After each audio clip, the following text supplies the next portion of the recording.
Goeiedag, ek groet jou in die kosbare naam van Jesus Christus. In die antieke wêreld het 'n herder se werk nie geëindig wanneer die son gesak het nie. Deur die dag het die herder die kudde deur groen weivelde en langs stille waters gelei. Hy het die terrein genavigeer, vir roofdiere gesoek en verseker dat elke skaap genoeg voeding inkry. Maar die mees kritieke oomblik het met sononder gekom. 'n Tradisionele skaapkraal was dikwels net 'n sirkelvormige muur van klippe wat op mekaar gestapel was met 'n gaping wat in die muur oopgelaat was. Hierdie gaping het dan gedien as die ingang. Die skape het die kraal binne gegaan en dan het die herder direk voor daardie opening gaan lê.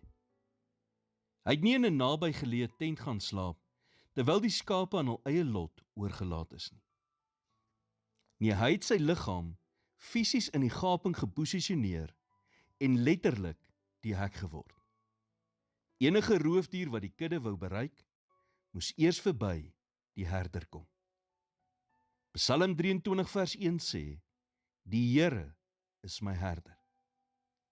God is ons herder, wat 'n muur van beskerming om ons wil oprig, maar dit kan slegs gebeur wanneer ons hom deel maak van alles in ons lewens. Ongelukkig wil mense dikwels hulle eie herders wees en probeer om self mure van sekuriteit en beskerming in hulle lewens op te rig, sonder om God te raadpleeg en sy wysheid te soek. En dan werk dinge dikwels nie uit soos wat hulle gehoop het dit sou nie. Niks is meer frustrerend as om jou allerbeste te doen om probleme op te los en nog steeds dan die heeltyd te misluk nie. Naderhand begin 'n mens voel dat daar iets fout is met jou, terwyl God hierdie dinge toelaat in die hoop dat ons onsself uiteindelik sal uitput en dan na hom toe sal kom vir hulp. Goddelike beskerming en leiding begin by totale afhanklikheid van God. Dit begin deur hom te raadpleeg in al die keuses wat jy in jou lewe moet maak.